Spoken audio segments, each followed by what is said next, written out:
1 year, 7,549 people, 596 of them involved in the religion business, 230 of them police officers, 70 politicians, more than 3/4 of those Republican politicians. I'm talking, of course, about people who have made the news in the past 52 weeks for sexual assaults on children. The single most unifying characteristic among all of them, men, well over 90%.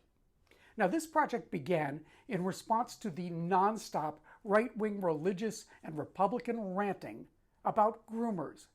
Democrats were accused, drag queens were accused, transgender people were accused. So I started tracking the actual cases, even set up a website to make that data public and transparent.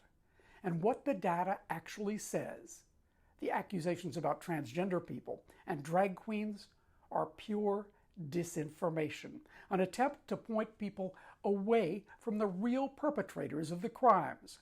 Out of the 7,549 names added to the database in the past 52 weeks, exactly 1 has been a drag queen. 4 have been transgender. That is barely 0.05% of the cases, from a group that makes up more than 1.5% of the United States population. On a per capita basis, the states with the highest incidence in the database, 9 out of 10 are Republican-controlled top to bottom.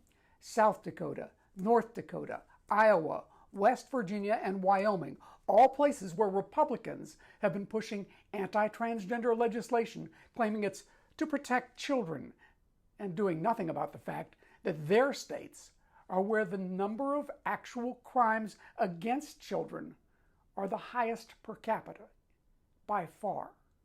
In actual numbers of attacks, Texas has 200 more names in the database than the next highest state. Florida is number 3, Ohio number 6, followed by Indiana, Missouri, and North Carolina. This past week, 249 new names added, and transgender people did make the news as victims of the assaults. A man in Baltimore was actually accused of picking his victims by online app, going after transgender women exclusively. All of the data has been and remains open for inspection by anyone at whoismakingnews.com. Now, we know that not all cases make the news, not even close. But we've seen that if there's even a hint of involvement by a pastor, a priest, a cop, a teacher, or anyone transgender or a drag queen, that will make headlines. So, there it is. What am I going to do now? I'm going to keep updating for a short period at least, because the collection in the early weeks really wasn't as robust as later, when I learned a bit more about how to find more of the cases.